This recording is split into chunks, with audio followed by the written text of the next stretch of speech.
Madame la Présidente, chers collègues, merci de me donner la parole.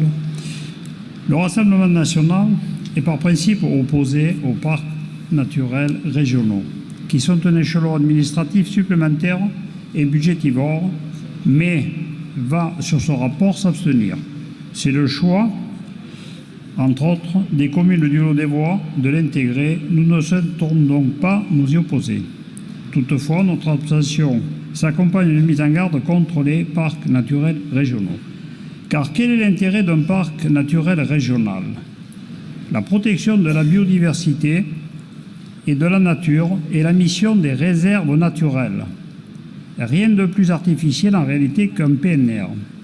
C'est pourquoi les éoliennes fleurissent dans les PNR au mépris des paysages magnifiques, de la faune et de la flore locale.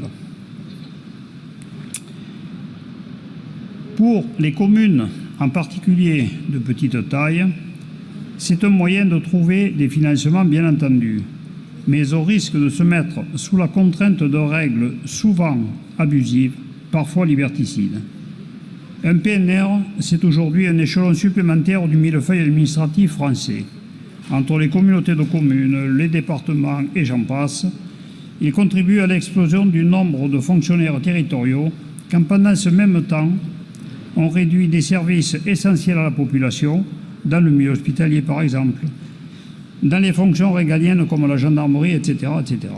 Il faut en finir donc avec tous ces étages qui déséquilibrent les comptes publics et la structure administrative française. En tant que Lot-des-Voix, élu régional, je vous propose, pour assurer la diversité, pour nous enrichir mutuellement de nos différences d'ailleurs, pour promouvoir le vivre ensemble si souvent employé dans vos discours, de remplacer, par exemple, des gens qui sont peu présents dans le conseil de gestion donc, de cette réserve. Je citerai M.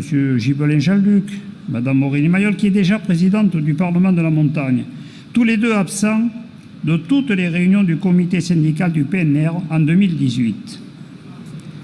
Mais aussi et surtout, en tant que spéléologue reconnu, ayant parcouru ces grands cosses pendant des décennies, participant de ce fait à l'inventaire et à la protection de leurs eaux souterraines, de ces karstes, rendant de nombreux services aux communes qui étaient concernées.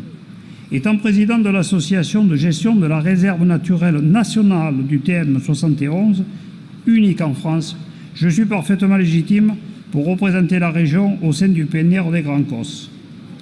Ainsi, l'institution n'en sortira que grandie. Merci, Madame la Présidente, de m'avoir écouté.